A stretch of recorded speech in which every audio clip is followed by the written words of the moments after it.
നിനക്കിനിയും മതിയായില്ലേ? ഓ, എന്റെ ഷർട്ട് ഇനിയും നീ മോഷ്ടിച്ചോണ്ടിരിക്കുകയാണല്ലേ? പിള്ളേച്ച, ഒരു പ്രാവശ്യം ഓന്റെ ഭാഗത്തുനിന്ന് ഒരു തെറ്റ് സംഭവിച്ചു എന്ന് വിചാരിച്ചിട്ട് വെറുതെ സർവ്വതിനും ഓന്റെ മക്കിട്ട് കയറല്ലേ? ഓ,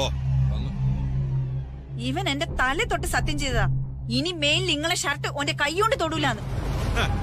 പിന്നെ അവന്റെ ഇരിക്കുന്ന എന്തോന്നാ, അണ്ടർവെയർ ആണോ?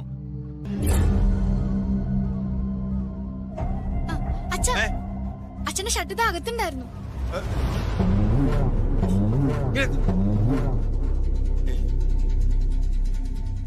ഇപ്പെങ്ങനെയുണ്ട്?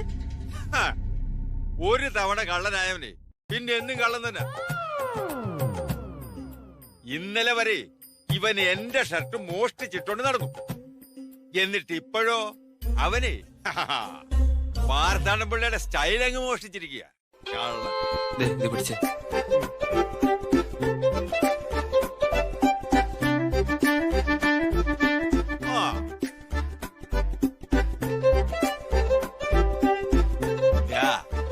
നീ എത്രയൊക്കെ കിടന്ന് താളം തുള്ളിയാലും എന്നെ പോലെ ആകാൻ പോകുന്നില്ല. അയ്യോ, ആവേം വേണ്ട. ഇതുപോലൊരു പീസ് കേരള സംസ്ഥാനത്തുണ്ടാവൂല. ഇനിയെങ്ങാനും ഒരു പീസ് ഉണ്ടെങ്കിൽ തന്നെ അന്വേഷിച്ചാ പോലും കണ്ടു കിട്ടൂല. അത് നീ പറഞ്ഞത് കറക്റ്റാ. എന്തൊക്കെ എനിക്ക് പാടി ഇങ്ങനെ പാടി. ഇത്രയും വിലയുള്ള ഷർട്ട് ഇവന് മേടിച്ചു കൊടുക്കാൻ നീ വല്ലാണ്ടങ്ങ് പണക്കാരനായി പോയോ ജഗു? അയ്യോ, അങ്ങനെ പറയില്ലേ സുധേച്ചി. ഞങ്ങളുടെ ഫ്രണ്ട്ഷിപ്പിനേക്കാൾ വലിയ വിലയൊന്നും ഈ ഷർട്ടിനില്ല. എനിക്ക് എന്റെ കട തിരിച്ചീട്ടി. അച്ഛന്റെ ഡയാലിസിസ് വീണ്ടും തുടങ്ങി. ഇതിനൊന്നും ഞാൻ എത്ര നന്ദി പറഞ്ഞാലും മതിയാവില്ല. താങ്ക് യു സോ മച്ച് ഡാ.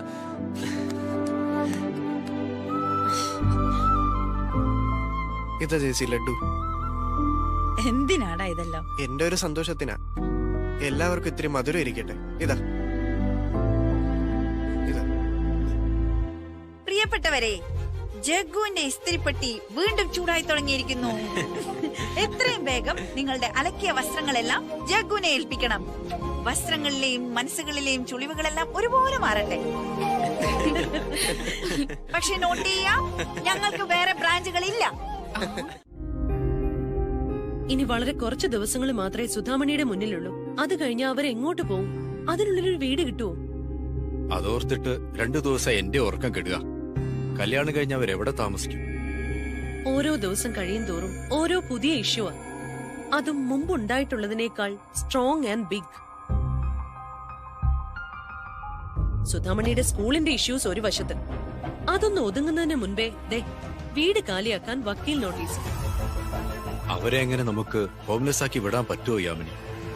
നമ്മൾ എന്തെങ്കിലും ചെയ്യണ്ടേ? ആളീന് അത്രയ്ക്ക് നിർബന്ധമാണെങ്കിലേ ഒരു പുതിയ വീടങ്ങ് വാങ്ങിച്ചു കൊടുക്കും.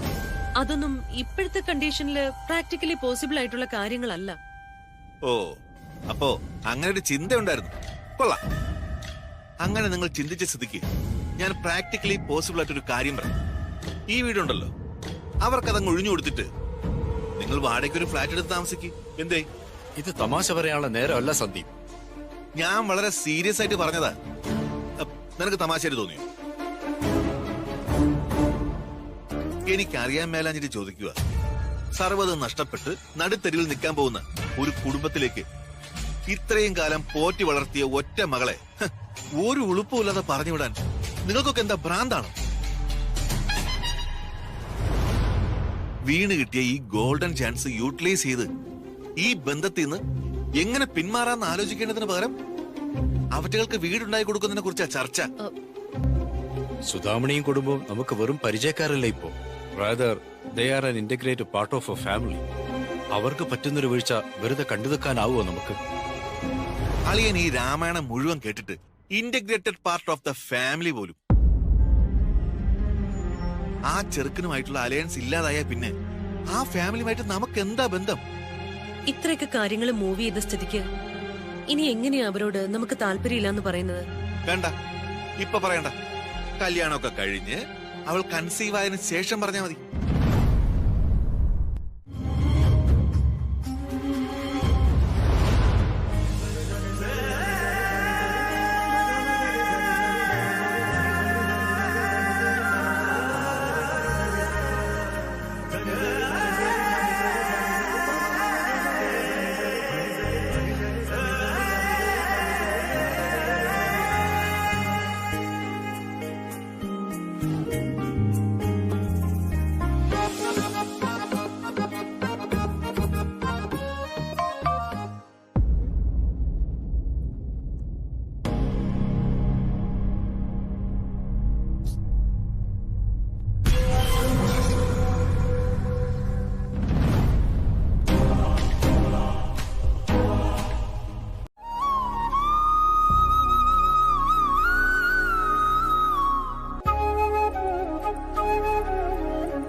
ഭഗവാന്റെ അനുഗ്രഹമുള്ള കുട്ടിയാ എന്റെ ശങ്കു.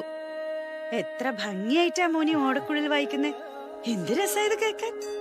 ഭഗവാൻ ഇതാ ഇങ്ങനെ മുമ്പിൽ വന്ന് നിൽക്കുന്ന പോലെ തോന്നും. ഞാൻ വായിക്കുന്നത് ഭഗവാൻ വിനിട്ട. ഒരു പ്രാവശ്യം ഭഗവാൻ എന്നോട് കൂടുതൽ ഇഷ്ടം തോന്നുമ്പോൾ ഞാൻ പിന്നെ വായിക്കും. ഭഗവാൻ എന്നെ നോക്കി ചിരിക്കും. അത് കൊള്ളാലോ. അപ്പൊ ഇങ്ങള് രണ്ടാളും തമ്മില് ചിരിയും വർത്താനെല്ലാം ഉണ്ടല്ലേ? ശങ്കു, ഞാനൊരു കാര്യം ചോദിക്കട്ടെ? ഞാൻ ശങ്കുവിന്റെ ആരാ? എനിക്ക് സുന്ദാണ്ടി എന്റെ അമ്മ പോലെ.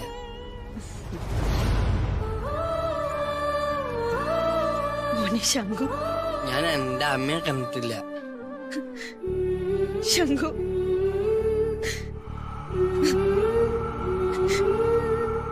സ്വന്താണി എന്തിനാ കറിയണ? സ്വന്താണി എന്തിനാ വിഷമിക്കണ? ശങ്കു സ്വതാമിന് സട്ട. സ്വന്താണി കറിഞ്ഞാൽ ശങ്കുന് സങ്കട വരും. ഇല്ല മോനെ, സുധാന്റി കാര്യമില്ല. ശങ്കുനെ വിഷമിപ്പിക്കുന്ന ഒന്നും ഈ സുധാന്റി ചെയ്യൂല. അപ്പോ ശങ്കുനി സുധാമ സെറ്റ. സെറ്റ്. എനിക്ക് കടയില് പോണം. അച്ഛന് ഒറ്റയ്ക്കുള്ളൂ. പോയിക്കോ. ടാറ്റാ.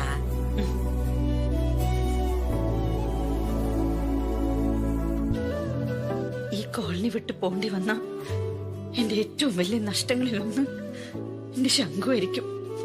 ഓനും അത് താങ്ങാൻ പറ്റൂല.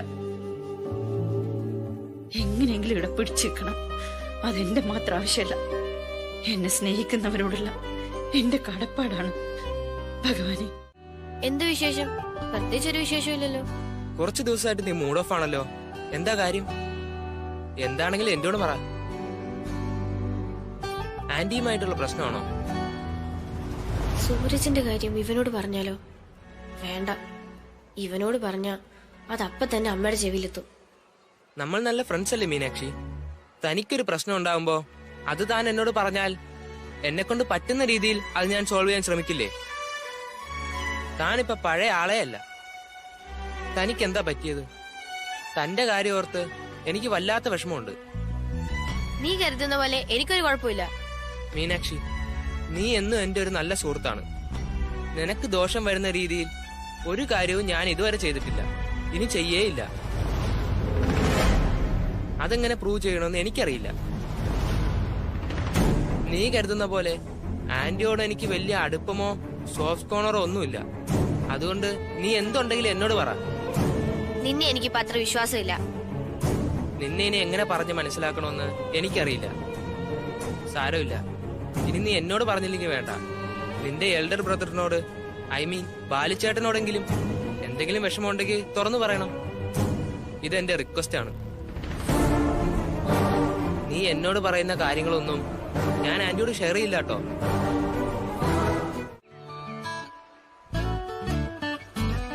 മീനൂട്ടി, മീനൂട്ടി, മീനൂട്ടി, അവിടെ നിക്ക്. അതെ, ഇത് വീടല്ല. എന്നെ മീനാക്ഷി എന്ന് വിളിച്ചാ മതി. ഓ ശരി മാഡം. എനിക്ക് ഇന്നോടൊരു കാര്യം പറയാനുണ്ട്. എന്താ? നമുക്കൊന്ന് അപർണേന്റെ വീട് വരെ പോയിട്ട് വന്നാലോ? ഞാനോ? ഈ യൂണിഫോമിലോ? യൂണിഫോം പോയാ എന്താടി കുഴപ്പം? ഞാൻ എന്തായാലും യൂണിഫോമിൽ അങ്ങോട്ടേക്ക് വരുന്നില്ല. അമ്മ ഒറ്റയ്ക്ക് പോയാ മതി. എനിക്ക് വീട്ടിൽ പോകാം. അല്ലെങ്കിലും എനിക്കിപ്പോ ഇത്തിരി കൂടുന്നുണ്ട്. ഒരു കാര്യം പറഞ്ഞ ഒരു അനുസരണയുമില്ല. ഈ യൂണിഫോമിൽ അപർണേന്റെ വീട് വരെ ഒന്ന് പോയിന്ന് വെച്ച് എനിക്ക് എന്ത് വരാനാ? എനിക്ക് യൂണിഫോം ഇട്ട് പോകുന്നതിൽ ഒരു കുറച്ചിലുമില്ല. പക്ഷെ അമ്മ ഈ കോലത്തിൽ എന്റെ കൂടെ വരുന്നത് അത് എന്ത് പറഞ്ഞാലും എനിക്ക് നാണക്കേട് തന്നെയാ. സ്കൂളിലോ ഞാൻ നാണം കിട്ടും. ഇനി അപർണ ചേച്ചിയുടെ വീട്ടിലും കൂടെ എനിക്ക് വയ്യ. അതാ ഞാൻ വരുന്നില്ലെന്ന് പറഞ്ഞേ. ഈ യൂണിഫോം ഇട്ടാലും ചട്ടയും മുണ്ടും ഇട്ടാലും ജീൻസും ടോപ്പും ഇട്ടാലും അമ്മ അമ്മ തന്നെയാ. അതെന്റെ മോളൊന്ന് ഓർമ്മിച്ചാ മതി. അയ്യോ ദേ, നിങ്ങൾ പോലെ ഞാൻ പറയുന്ന ഒന്ന് കേക്ക്. നീ കാണിച്ചു കൂട്ടിയതിന്റെ ഭവിഷ്യത്ത് എന്താണെന്ന് നീ അറിയുന്നില്ല സുധാമണി. ഞാൻ എന്റെ ജീവിതത്തിൽ നേരിട്ട ഭവിഷ്യത്തുകൾക്ക് മുന്നിൽ ഇതൊന്നും ഒന്നുമല്ല പിള്ളേച്ച. കൊറേ നിങ്ങൾക്ക് അറിയില്ലേ? ഇനി ഇതുപോലുള്ള എന്തെങ്കിലും പൊറാട്ട് നാടകമായിട്ട് നിങ്ങൾ ഈ വീടിനകത്ത് കാലെടുത്ത് വെച്ച നിങ്ങളെ പ്രായം ഞാൻ മറക്കും. എന്റെ ആത്മാർത്ഥ സുഹൃത്തിന്റെ ഭർത്താവാ നിങ്ങളെന്ന കാര്യവും ഞാൻ മറക്കും. ഓർമ്മിച്ചോ? വല്ലാതെ കിടന്ന് തിളച്ചല്ലേ നീ. ഇങ്ങനെ കിടന്ന് തിളച്ചാല് പറ്റിപ്പോവും. അതുകൊണ്ട് ഈ തിളപ്പ് മാറ്റി വെച്ചിട്ട് നീ നിന്റെ ദിവസങ്ങൾ എണ്ണിക്കോ. ഞാൻ ഇവിടുന്ന് ഇറങ്ങിയാല് പിന്നെ ഇങ്ങളെ ദിവസം കൂടി എണ്ണി തുടങ്ങിക്കൊള്ളണം. ഞാൻ എണ്ണും.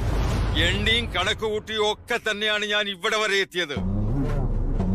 പക്ഷേ നിന്നെ ഞാൻ ഇവിടെ നിന്ന് കൂടിയിറങ്ങും. ഇറക്കണല്ലേ?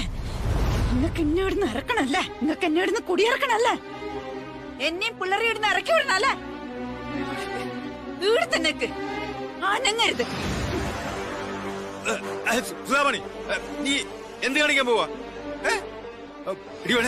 എന്താ നിന്റെ അമ്മയ്ക്ക് പറ്റിയത്? എനിക്കറിയോ?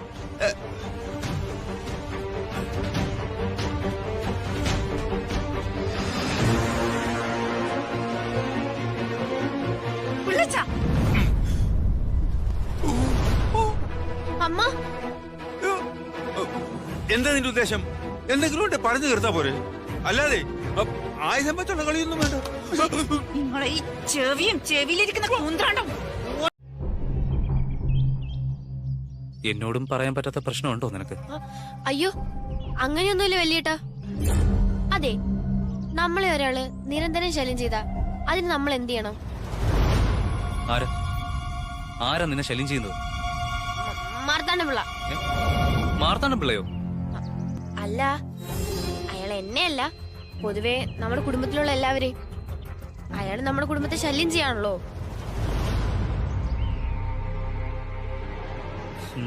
നിന്റെ ഫോണിൽ നിന്ന്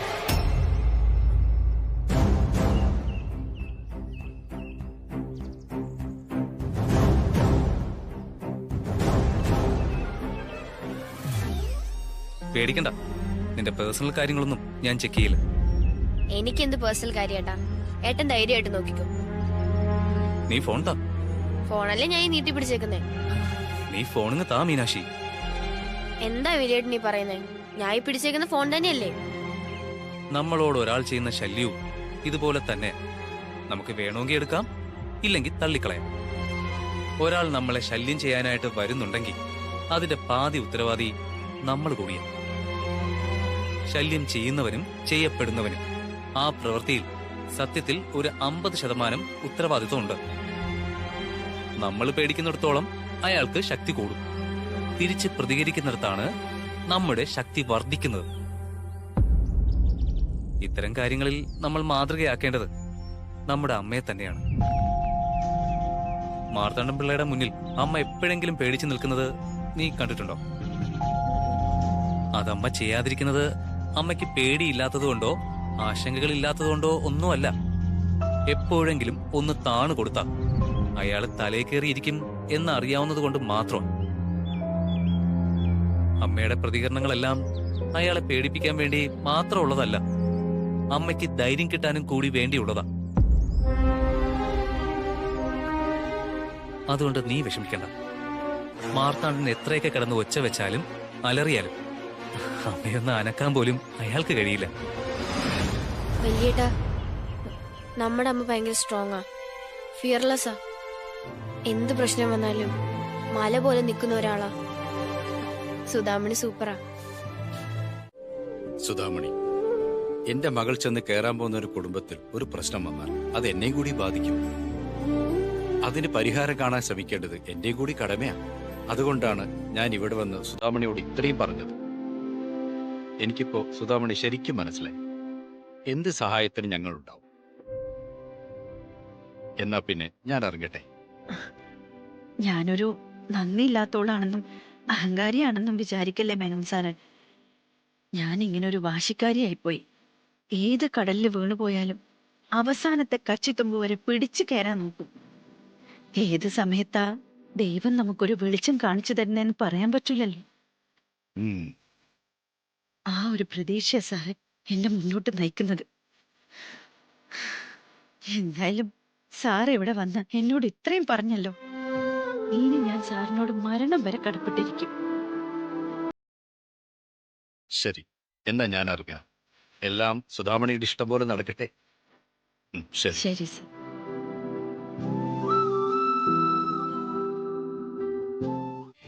അതുകൊണ്ടേ ഞാൻ നമ്മുടെ സുബോധം വൈദ്യന്റെ അടുത്ത് കാര്യങ്ങളൊക്കെ പറഞ്ഞു. അയാള് കടിക്കാത്തത് കഷായമായത്. ഇത് ദിവസവും ഒരു 2 നേരം കുടിച്ചാൽ വയറിന്റെ സർവ്വ പ്രശ്നവും തീരുന്ന അയാള് പറയുന്നേ. പേടിപ്പിക്കുന്നു. അതെ, ഞാൻ ചൂടാക്കി കൊണ്ടുവന്നതാ. ഒന്ന് ആറിയിട്ട് കുടിക്കാവുള്ളൂ. ഓ അത് ശരി. അതിനാണ് നീ എന്നെ ഇങ്ങനെ വരട്ടി സംസാരിച്ചേ? വേണ്ടേ തള്ളേ മോളും കൂടെ എന്നെ പേടിപ്പിക്കാൻ വേണ്ടി ഇവിടുത്തെ കൂതറകളുടെ കൂടെ ചേർന്നുകൊണ്ട് പല കാര്യങ്ങളും ചെയ്യുന്നുണ്ടെന്ന് എനിക്കറിയാം. അങ്ങനെ എന്റെ ഉപ്പും ചോറും തിന്നുകൊണ്ട് കണ്ടവർക്ക് വേണ്ടി തുള്ളാനാണ് പരിപാടിയെങ്കിൽ വെട്ടിയും കുടുക്കേക്ക് എടുത്തോണ്ടി നിന്റെ തന്തയുടെ അടുത്തോട്ട് അങ്ങ് പൊയ്ക്കോണം. ഞാൻ പൊയ്ക്കോളാം. പക്ഷേ പിന്നെ ഈ പണിയൊക്കെ ആര് ചെയ്തു തരൂന്ന് എനിക്കൊന്ന് കാണണം. ഓ പിന്നെ വലിയൊരു പണി. ഈ 2-3 തുള്ളി കഷായം ഒന്ന് ചൂടാക്കി തരുന്നു. പാതി വിടർന്ന ഒരു പനിനീർ പൂ പോലെയുണ്ട് എന്റെ മുത്തിന്റെ മുഖം. ഒന്ന് പോ ചേച്ചി. സത്യം ഞാൻ പറഞ്ഞേ, മുഖത്ത് കാണുന്ന ഈ പ്രകാശം വെറുതെ ഉണ്ടാവുന്നതല്ല കേട്ടാ. നമ്മള് കാത്തിരിക്കുന്നവര് നമ്മളെ തേടിയെത്തുന്നു എന്നറിയുമ്പോ സ്വാഭാവികമായി മനസ്സിനുണ്ടാവുന്ന ഒരു സന്തോഷം മുഖത്തേക്ക് പടരുന്നതാ. ദാ ഇതുപോലെ. 2 വർഷത്തെ കാത്തിരിപ്പല്ലേ സുധേച്ചി. പ്രവീൺ പോകുമ്പോ 2 വർഷം എങ്ങനെ കാത്തിരിക്കുമെന്ന് ആലോചിച്ച് വല്ലാത്ത പേടിയായിരുന്നു എനിക്ക്. കണ്ണടച്ച് തുറക്കും മുൻപേ ആ സമയം പോയതുപോലെ. ഒരുപാട് രാത്രികളിൽ ഞാൻ ഒറ്റയ്ക്ക് കിടന്ന് കരഞ്ഞിട്ടുണ്ട് ചേച്ചി. ഇനി ഈ കണ്ണീരൊന്നും വേണ്ട. ഓനടുത്തുള്ളപ്പോ എപ്പോ നീ സന്തോഷായിട്ടിരിക്കണം.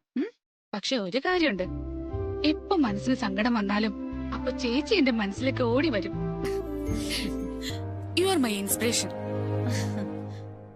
എത്ര വർഷമായി ചേച്ചിയുടെ ഈ ഒറ്റാൾ പോരാട്ടം തുടങ്ങിയിട്ട്? ഈ 2 വർഷം എനിക്ക് പ്രവീണേട്ടന്റെ സാമീപ്യം ഉണ്ടായിരുന്നില്ലെന്നേ ഉള്ളൂ. ഏട്ടന്റെ സ്നേഹവും ശബ്ദവും ഇപ്പോഴും എന്നോടൊപ്പം ഉണ്ടായിരുന്നു. പക്ഷെ ചേച്ചിയുടെ കാര്യം അങ്ങനെ അല്ലല്ലോ. ഒരാൺതുണയില്ലാതെ ചേച്ചി ജീവിച്ചു തീർത്ത വർഷങ്ങളുടെ കണക്കെടുത്ത എന്റെ വിഷമമൊന്നും ഒരു വിഷമമേ അല്ല.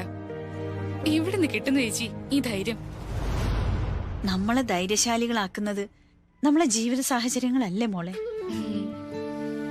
ചേച്ചി എപ്പോഴെങ്കിലുമൊക്കെ അദ്ദേഹത്തെ കുറിച്ച് ഓർക്കാറുണ്ടാവില്ലേ? മിസ് ചെയ്യാറില്ലേ പുള്ളിയെ? ഉണ്ടല്ലോ, എല്ലാ ദിവസവും ഓർമ്മിക്കലുണ്ട്. കുറച്ചും കൂടി കൃത്യമായിട്ട് പറഞ്ഞാല് എല്ലാ നിമിഷവും ഓർമ്മിക്കലുണ്ട്. പക്ഷെ എന്റെ ജീവിതം ഒരൊറ്റയാൾ പോരാട്ടമായിരുന്നു എന്ന് നീ പറഞ്ഞത് ഒന്ന് മാറ്റിപ്പിടിക്കണം. സഹായിക്കാൻ ആരും ഇല്ലാത്തൊരു ജീവിതമായിരുന്നില്ല മഞ്ജു എന്റേത്. ഗണേശൻ, അൻസാരി വക്കീല്, എന്റെ ബാലു, സാഗർ, ഇവരെല്ലാം ഇല്ല എന്റെ കൂടെ. ആ പിന്നെ ഇപ്പൊ വിശ്വനാഥൻ സാറ്, എന്റെ മാർക്ക് ലിസ്റ്റും സർട്ടിഫിക്കറ്റും ഒക്കെ നിധി പോലെ സൂക്ഷിച്ചു വെച്ചിരുന്ന എന്റെ പുരുഷോത്തമൻ സാറ്, ഇവരെല്ലാം എന്റെ ജീവിതത്തില് താങ്ങും തണലുമായിട്ട് നിൽക്കൂല്ലേ. പുരുഷന്മാര് ഭർത്താവിന്റെ റോളിൽ നിന്ന് തന്നെ സഹായിക്കണമെന്ന് എവിടെയെങ്കിലും എഴുതി വെച്ചിട്ടുണ്ടാ? ഇല്ലല്ലോ. ഒരച്ഛനായിട്ടോ മകനായിട്ടോ സുഹൃത്തായിട്ടോ ഗുരുവായിട്ടോ നമ്മളെ സഹായിക്കാനും നേർവഴിക്ക് നടത്താനും പുരുഷന് പറ്റൂലേ? പറ്റുമെന്ന് എനിക്ക് എന്റെ ജീവിതത്തിൽ തെളിയിച്ചു തന്നവരാ ഇവരെല്ലാം. എന്താ? അതായത് ഉത്തമ, ഒരു സിനിമയിലെ എല്ലാ കഥാപാത്രങ്ങൾക്കും ഹീറോ ആവാൻ പറ്റുമോ? ഇല്ല, അതെന്റെ ലാലേട്ടന് മാത്രമേ പറ്റൂ. ആ ആശയം വെച്ച് ഞാൻ കാറ്ററിംഗ് ചെയ്യുന്ന പരിപാടി എന്താന്ന് വെച്ചാ, ഞാൻ എന്റെ മെനുവില് എപ്പോ ഒരു ഹീറോ ഡിഷ് വെക്കും. അതിന്റെ രുചിയില് ബാക്കിയുള്ളതെല്ലാം ഇതിന്റെ സൈഡ് കൂടെ അങ്ങ് പോവും. ഹലോ, ഇത് സയൻസാ, ഹോം സയൻസ് അല്ല. ആ അല്ല, എനിക്കറിയാം. ഞാൻ പറഞ്ഞ എനിക്ക് മനസ്സിലായിട്ടില്ലേ? ഒരു പൊട്ടിക്കാളി, ഇത് 100 മാർക്കിന്റെ പരീക്ഷയല്ലേ?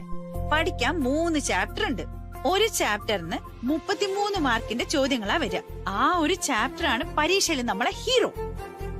അത് ഫുള്ളായിട്ട് പഠിച്ചു വെച്ചാ ആ 33 മാർക്ക് നമുക്ക് കിട്ടുമല്ലോ. ജയിക്കാൻ 40 മാർക്ക് വേണം. ഒരു 8ഓ 10ഓ മാർക്ക് ബാക്കിയുള്ള 2 ചാപ്റ്ററിൽ നിന്നും എങ്ങനെയെങ്കിലും തട്ടിക്കൂട്ടിയെടുക്കണം. അത്രേ ഉള്ളൂ കാര്യം. ആഹാ, അത് സൂപ്പർ ഐഡിയ ആണല്ലോ. കുറച്ച് പഠിക്കുക, അത് മനസ്സിരുത്തി പഠിക്കുക. ഗുഡ്. അപ്പൊ നമുക്ക് 1ാമത്തെ ചാപ്റ്റർ തന്നെ വീണ്ടും പഠിക്കാം. അതാണ്. ഓക്കെ.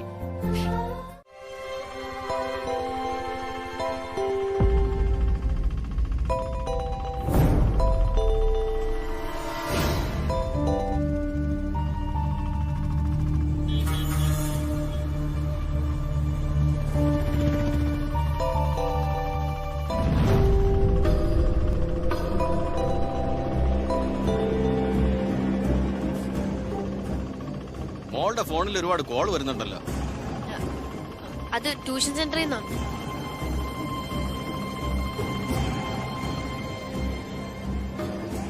One more time.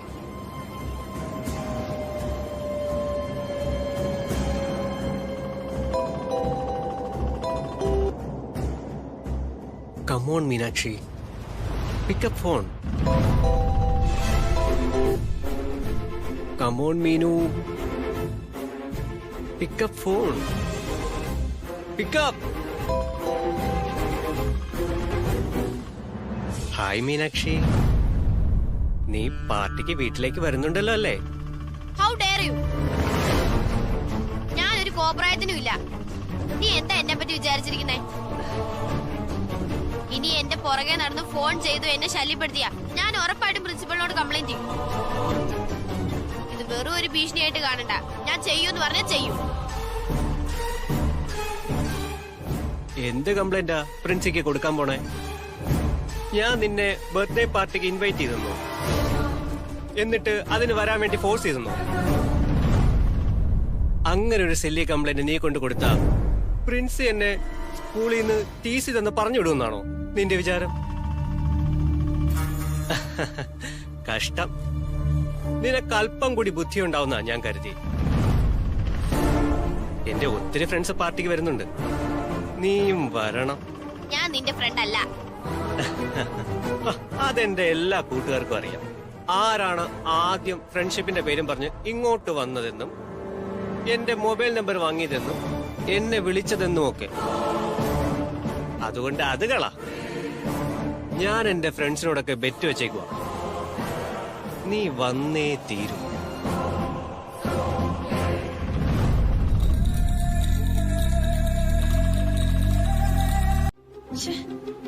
ഈ പെണ്ണിത് ഏടെ പോയി കിടക്കാന്നപ്പാ?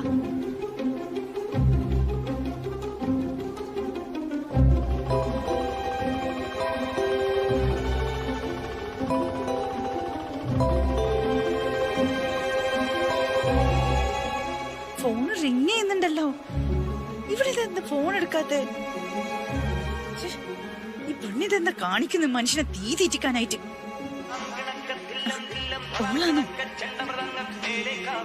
പറ വക്കീലേ, എന്താ ഈ അടുത്ത കാര്യം? സുധാമണി, ചെറിയൊരു പ്രശ്നമുണ്ട്. എന്തു പറ്റി വക്കീല? ഇന്നത്തെ വിധി നമുക്ക് അനുകൂലമായിരുന്നില്ല. നമ്മുടെ സ്റ്റേ ഓർഡർ കോടതി തള്ളി. അയ്യോ വക്കീലെ, എന്ന് പറഞ്ഞ ഈ കേസ് ജയിക്കാൻ വേണ്ടി അയാൾ എല്ലാ നാറിയ കളികളും കളിച്ചു. ഇനിയിപ്പൊ നമ്മൾ എന്നാ ചെയ്യ വക്കീലെ? ഞാനും എന്റെ മക്കളും. എന്തായാലും നമ്മളങ്ങനെ തോറ്റു കൊടുക്കാനൊന്നും വിചാരിച്ചിട്ടില്ല. നമ്മള് കേസ് തോറ്റ അത് വെറും ഒരു തോൽവി മാത്രമായിരിക്കില്ല വക്കീലെ, എനിക്കും കുടുംബത്തിനും. ഒരു വഴിയുണ്ട്. വീടിന്റെ റെന്റൽ അഗ്രിമെന്റിന്റെ ഒരു കോപ്പി കിട്ടിയാൽ നമുക്ക് അത് വെച്ചൊരു കളി കളിക്കാം. എന്തായാലും അതിനപ്പുറത്തേക്ക് പിള്ളേക്കൊന്നും ചെയ്യാനുണ്ടാവില്ല. പക്ഷേ നമ്മളെ കൈമില് അങ്ങനെ അഗ്രിമെന്റ് ഒന്നും ഇല്ലല്ലോ. അത് ഏത് വിധേനയും ഒപ്പിക്കണം. അല്ലെങ്കിൽ കോടതി പറയുന്നത് നമുക്ക് അനുസരിക്കേണ്ടി വരും. ശരി വക്കീലെ. ശരി.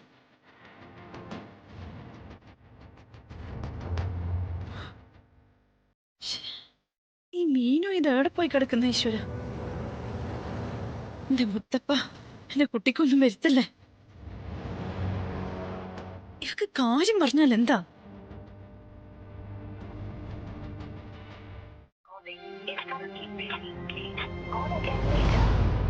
ഒരു 90% കോഡിംഗ് പൂർത്തിയായി സർ. അതെ അതെ, ഷെയർ പുറത്തു കൊടുക്കുന്നില്ലെന്നാ കമ്പനി ഡിസിഷൻ. അതോ, ജസ്റ്റ് മിനിറ്റ് സർ.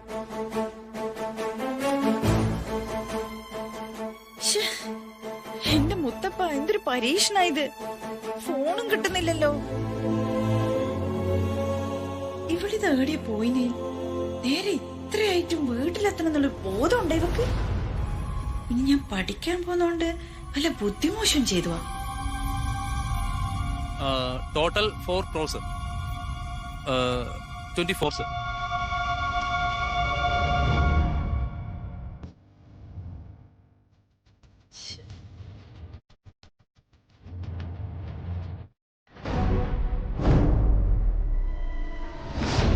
അതെന്റെ എല്ലാ കൂട്ടുകാർക്കും അറിയാം. ആരാണ് ആദ്യം ഫ്രണ്ട്ഷിപ്പിന്റെ പേരും പറഞ്ഞ് ഇങ്ങോട്ട് വന്നതെന്നും എന്റെ മൊബൈൽ നമ്പർ വാങ്ങിയതെന്നും എന്നെ വിളിച്ചതെന്നും ഒക്കെ. അതുകൊണ്ട് അത് കളാ, നീ വന്നേ തീരൂ.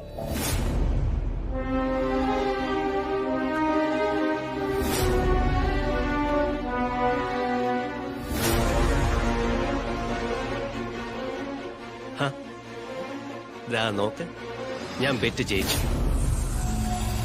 നീ എന്താ പറഞ്ഞത്? ഞാൻ വിളിച്ച അവള് വരില്ല എന്നല്ലേ?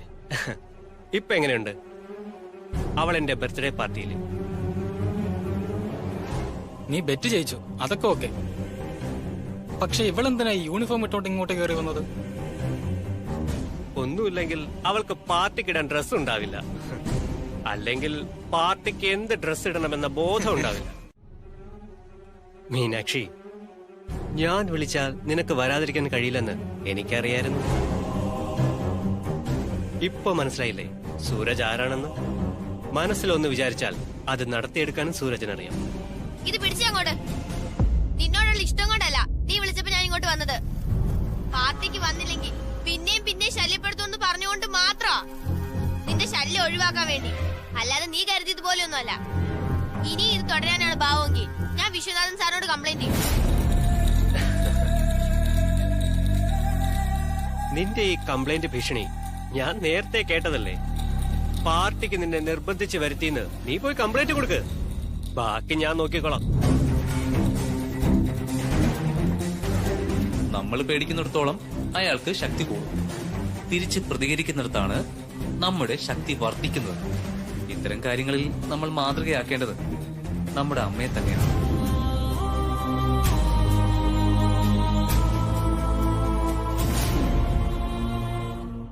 നീ എന്താടാ കരുതിയത്? നീ കീ കൊടുത്തു വിട്ട് ആടുന്ന ഒരു പാവയാണ് മീനാക്ഷിന്നോ? നീ അനാവശ്യമായിട്ട് അയച്ച ചാറ്റ്സും മെസ്സേജസും വൃത്തികെട്ട ജോക്സും പിക്സും ഒക്കെ വെച്ച് ഞാൻ പോലീസിൽ കംപ്ലൈന്റ് ചെയ്യും. നീ നിന്റെ മൊബൈലിൽ നിന്ന് അയച്ച സകല ഡേറ്റാസും ഞാൻ സേവ് ചെയ്ത് വെച്ചിട്ടുണ്ട്. അതിൽ കൂടുതൽ തെളിവൊന്നും ഈ കാര്യത്തിൽ ആവശ്യമില്ല. ഞാൻ നിന്റെ ക്ഷണം സ്വീകരിച്ച് നിന്റെ പിറന്നാൾ ആഘോഷിക്കാൻ വന്നതല്ല, നിന്നെ വാൺ ചെയ്യാൻ വന്നതാ. ഇനി മേലിൽ നീ എന്നെ വിളിക്കുകയോ എനിക്ക് മെസ്സേജ് അയക്കുകയോ ചെയ്യരുത്. ചെയ്താൽ പിന്നെ ഇവിടെ കയറി വരുന്നത് പോലീസായിരിക്കും. മൈൻഡ്.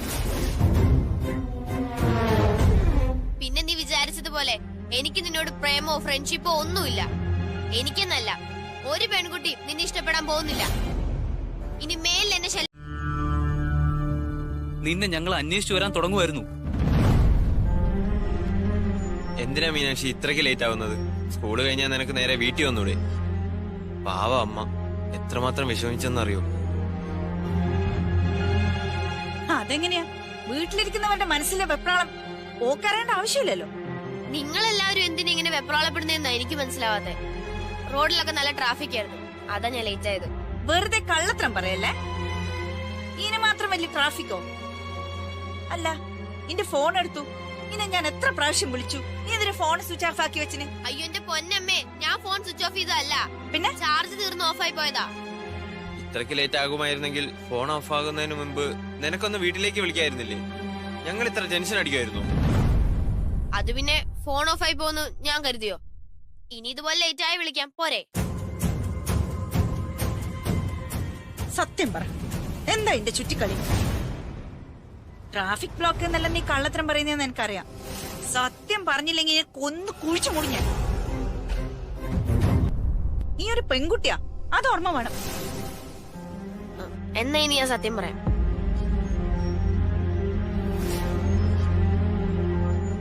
ഞാൻ സ്മിതയുടെ വീട്ടിലായിരുന്നു. സ്മിതന്റെ വീട്ടിലാ? ഏത് സ്മിത? നമ്മളെ ക്ലാസ്സിൽ അങ്ങനെ ഒരു കൂട്ടുകാരി ഇല്ലല്ലോ. എന്റെ കൂട്ടുകാരെ കുറിച്ച് അമ്മയ്ക്ക് എന്തറിയാം? എന്റെ ക്ലാസ്സിലെ കുട്ടികൾ മാത്രമാണോ എന്റെ കൂട്ടുകാരികള്? പല ക്ലാസ്സിലെ കുട്ടികളും എന്റെ കൂട്ടുകാരികൾ തന്നെയാ. ആ എന്തിനാ സ്കൂള് വിട്ട് കഴിഞ്ഞ് നീ കൂട്ടുകാരിന്റെ വീട്ടിൽ പോയേ? അമ്മ ഒരു കാര്യം മനസ്സിലാക്കണം, ഞാൻ അത്ര ചെറിയ കുട്ടിയൊന്നും അല്ല. കാര്യങ്ങളൊക്കെ മനസ്സിലാക്കാനും ചുറ്റുപാട് നടക്കുന്ന കാര്യങ്ങളൊക്കെ തിരിച്ചറിയാനും കഴിവുള്ള ഒരു കുട്ടിയാ ഞാൻ. ഞാൻ എവിടെ പോയാലും എന്നെ സൂക്ഷിക്കാൻ എനിക്കറിയാം. നീ കൂട്ടുകാരിന്റെ വീട്ടിൽ പോയനെ ഇവിടെ ആരും ഒന്നും പറയില്ല. പക്ഷെ എന്തിനാന്ന് നമുക്കും കൂടി അറിഞ്ഞേ പറ്റൂ. എനിക്കിപ്പോ അത് പറയാൻ സൗകര്യമില്ല.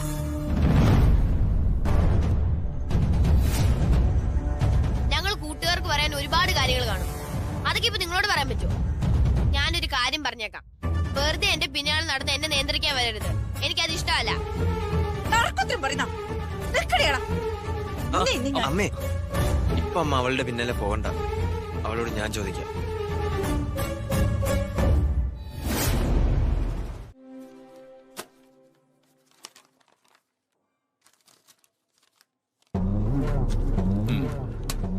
ഇത് തന്നെ.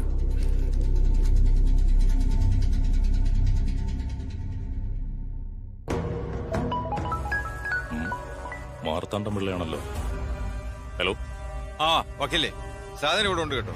ആ കിട്ടിയോ? എങ്കിൽ എത്ര വർഷത്തേക്കാണ് എഗ്രിമെന്റ് എഴുതിയേക്കുന്നതെന്ന് കൂടി നോക്കിയേ. ഇതിലേ ഇനി ഒരു 8-9 വർഷം കൂടെ ഉണ്ടല്ലോ. താൻ അതനുസരിച്ചുള്ള അഡ്വാൻസ് വാങ്ങിയിട്ടുണ്ടോ? ഏകദേശമൊക്കെ വാങ്ങിച്ചിട്ടുണ്ടായിരിക്കും.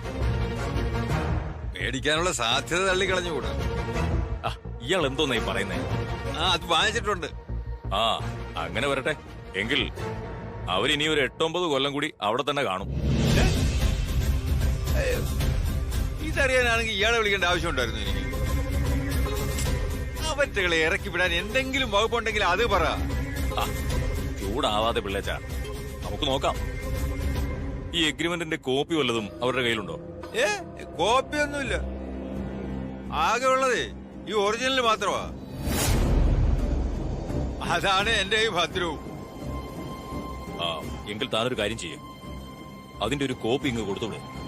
എന്തെങ്കിലും വഴിയുണ്ടോന്ന് ഞാനൊന്ന് നോക്കട്ടെ. അയ്യോ, ഇന്നേ തിരുവോണമല്ലേ, കോപ്പിയെടുപ്പ് എന്തായാലും ഇന്ന് നടക്കത്തില്ല. സാരമില്ല, നാളെ എന്നൊരു ദിവസം ഉണ്ടെങ്കിലേ എഗ്രിമെന്റിന്റെ കോപ്പി അവിടെ എത്തിയിരിക്കും. ഓക്കെ ഓക്കെ ഓക്കെ ഓക്കെ, പറഞ്ഞ പോലെ. ശരി. ആ